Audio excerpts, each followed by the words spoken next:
Ci troviamo alle cave del Trincerone a Mantova, all'interno del Parco del Mincio. Siamo nel territorio proprio protetto dall'ente Parco del Mincio e oggi pomeriggio, sabato 17, si tiene un incontro con le famiglie e i bambini volto a illustrare le particolarità dell'itiofauna mantovana.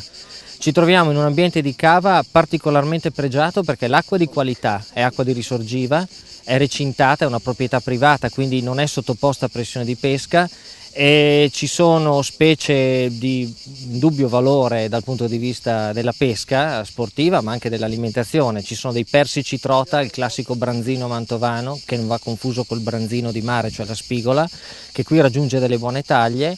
Abbiamo visto anche il persico sole, che è un pesce che insieme al persico trota sta un po' scomparendo dai nostri laghi, e ho visto anche e catturato un grosso channel catfish, quindi un pesce gatto di origine americana che è purtroppo un distruttore di uova, vannotti e piccoli pesci, ma che qui evidentemente ancora convive con gli altri pesci. Se io tocco il pesce con le mani asciutte, gli tolgo il muco e se lo rimetto in acqua vivo può ammalarsi, prendere dei funghi. Per questo mi sono bagnato bene le mani e lo tengo sollevato. Adesso però lo rimetto nell'acqua. Sì. Quindi se io catturerò un pesce dopo con la canna da pesca, io e Giovanni, prima di manipolarlo ci bagneremo le mani per evitare di togliergli il muco. Queste sono due vecchie cave dismesse da anni. A dire la verità, mio padre voleva fare degli allevamenti di pesce qua, poi ha abbandonato il progetto, il tutto è rimasto per 30 anni, diciamo, abbandonato e la natura ha fatto il suo corso praticamente, quindi si è ricreato un habitat naturale molto bello secondo me, e non solo secondo me, perché da quello che vedo è molto apprezzato, e adesso è come possiamo dire, una riserva di pesca praticamente.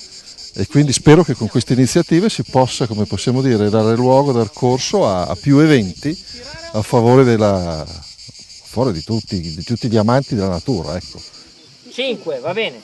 Allora, guarda qui, guardate il vostro pesce. 1, 2, 3, 4, 5, finito sull'alborella. Casella di colore? Blu.